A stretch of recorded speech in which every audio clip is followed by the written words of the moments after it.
Well, I decided I would talk to you guys. There's like three or four little kids running around outside. I'm just paying for like my hotel room, so I get the pleasure of listening to someone and their kid. I mean, just once you makes you wonder. That lets you know why 76% of people are living paycheck to paycheck because they just don't have any common sense. Like I was walking around, we went to a restaurant, and we have young kids, 18 or 19-year-olds. Hey, could I get a dollar? Could I get a dollar? They look like they're in better shape than me. Muscles, nice abs, but just like sitting on the street asking for handouts.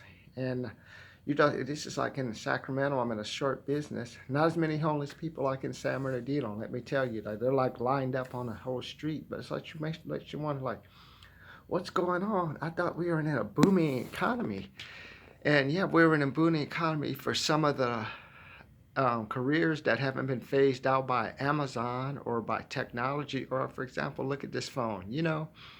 I spent $5,000 for a website when I was back in 2001. Now, you can do a website for free. I could just go to WordPress for like 19.99. You can even do it for free. Hey, dear 30-day trial, do a website.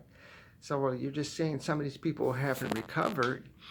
And then you kind of also see some careers that are basically going down. Like, for example, we were coming back from the event that I'm at.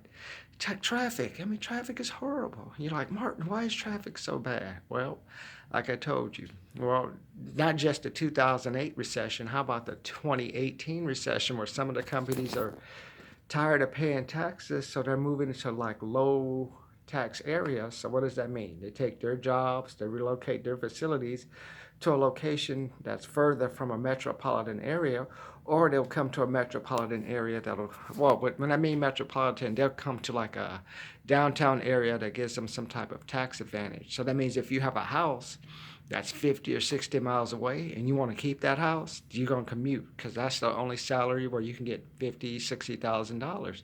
So like traffic is just horrible for like 4 to 7. It's gotten worse because after that 220, like look, for example, look what happened. You had companies like Payless where you had probably high paying jobs in California where people are making 50 or $60,000 wiped out. I mean, no, the company's out of business.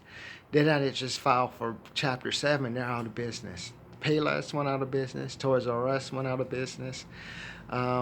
You still have, like, I had a friend, they worked at a smaller company, like, that did garage doors, and was a company, I think, the electricians, and they said, oh, the company just up and left and just fired everyone and went to Texas. So you think your job is secure, you come there, like that's happened to me. I remember I was working one time at taking doing telemarketing for Special Olympics.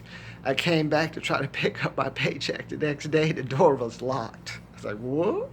And then if you work, even if you're working for a place, the check may not be cashed. Remember I told you that story? I was working as an engineer for Harriman, Behrman and Henniger, and I thought, hey man, I'm finally made it. I'm gonna make $5,000 to $6,000 a month. They put the $5,000 check in my account. Check bounced the next day. It's like, whoa. I was like, what? What's going on? And then I'm calling them up. Hey, I thought this check was gonna go through. So I waited another 30 days. They put the check in. I took out 20. That's when the versatillers let you be able to take out some money. What happened the next day? Money was gone. Bank thought I was committing bank fraud. So I was down $10,000 plus another, but it was like $500 in bank fees. The bank froze my account, and they thought I was doing like credit card fraud, or like they thought I was from Africa, man. Like doing that's when the Jamaican and Africa scams were going through and people were passing checks.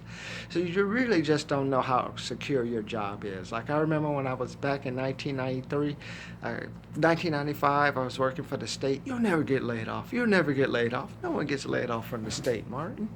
What happens? Martin got laid off after 2 years. So ever since then, I work a primary job, I work a secondary job where I'm just learning different skills and bringing in additional cash flow. What I'm trying to tell you is just your job is never as secure as you think it is. And that's why you see that's why you see like these roads are just packed with people, because the only way to pay for a house, you got to have at least a $50,000 to $60,000 a year job. So these people are trying to go to where these jobs are. But do they have a backup plan? If a lot of them are already commuting 2 to 3 hours, what are they doing to their car? What are they doing to their health? What's going on with the family, the husband and wife? Who's sleeping with who? Who's sleeping around?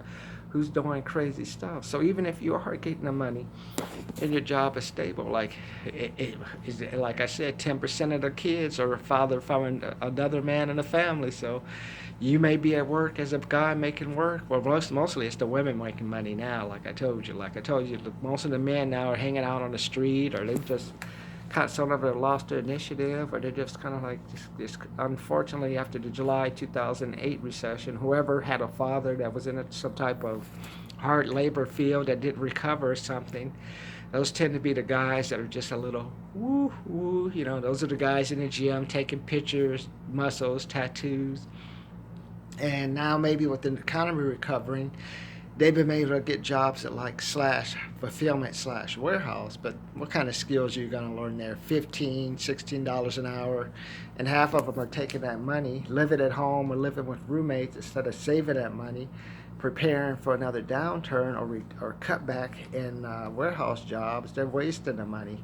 And I don't want that to be you. So what I want to do is, like, as we watch these videos, I just want you to think, Mark, let me look at how much traffic is around me. Let me just look at what's going on. How many vacant buildings? And that vacant building does for maybe 5 to 10 people, plus maintenance, plus whatever. That's like 20 jobs in that vacant place. What happens if I keep seeing vacant places? If I have a small vacant place, what if I say a big 10 to 15,000 square foot vacant place all of a sudden? That's more jobs. You know what that means? That means now more people are going to be on the road like rats trying to find out where the cheese is. Not just cheese, they need good cheese. Good cheese is at least $50,000 a year. Because like I said before, if I was paying $1,843 for rent, and people are making $15 an hour at the fulfillment center, they can't even afford to live there. After they pay the rent, they're broke. So what are they, living off credit cards?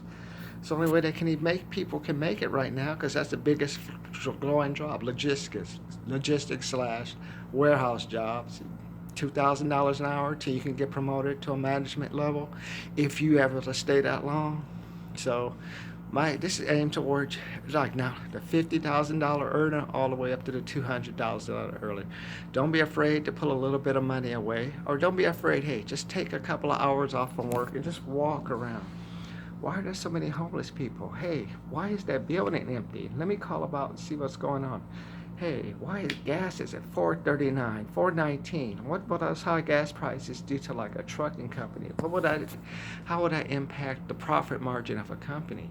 I want you to start getting those thoughts, and with those thoughts, I want you to say, okay, how can you position yourself to take advantage of, like, hey, a company goes out of business, or a company just starts discounting products. How can I buy those products, turn around with a great message, and make profit? So that's the theme of today. Like, how can you take advantage of what's going bad around you to make it good for you?